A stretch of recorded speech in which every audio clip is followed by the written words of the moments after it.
Hi, this is Pastor Greg, coming to you maybe not live, but alive, with hope and anticipation of all the ways that we have opportunity to be church in the world.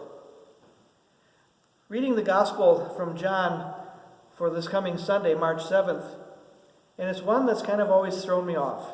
It's where Jesus goes into the temple, the house of God, and he overturns the money tables and chases out the animals and things and says, "My Father's house is supposed to be a house of prayer." And Jesus is angry. And we know Jesus didn't sin. And I guess I've always kind of felt like, well, anger is sin, isn't it? Well, I'm not so sure. We'll get to that. But this is kind of how I usually picture Jesus. Kind of gentle and mild and loving. But then I read that he got angry in the temple and overturned the tables and chased out the animals and said, "My Father's house is supposed to be a house of prayer." He was angry. So I think about that. And I guess there's different kinds of anger.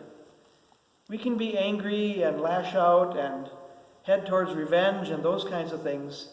And I would say that is bad anger. That is sinful anger. That's pain in your heart and causing pain to others. But when bad things happen, and we can do something about it. For example, if somebody is hurting this precious little child, and we get angry about that, angry enough to do something loving and good about it, then anger takes on a little bit a different stance. When people are being treated unfairly, unjustly, because of the color of their skin or different beliefs and things like that, and we get angry about that, but not angry where we get revenge and seek to hurt or things like that, but if we get angry enough to make a difference, where it stirs our heart to do something, even though we're angry about it, but it stirs our heart to love, then it's a different kind of anger. And I think that's what Jesus was getting at that day. He wanted his Father's house to be a house where people can go, like our church is, and all churches we hope and pray, that it can be a place where people are safe and welcome and included. Not a place for cheating and stealing and lying and hurting people. So Jesus got angry. And he chased out those things that were bad and sinful. So that's what we're called to do.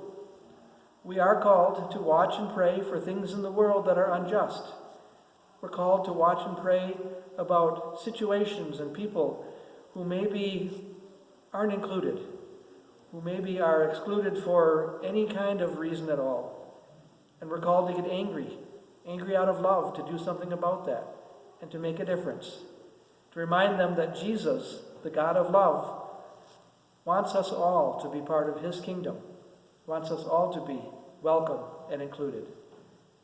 And so we watch and pray during this season of Lent. We watch and pray for opportunities to be God's people, to love and to serve. So watch and pray.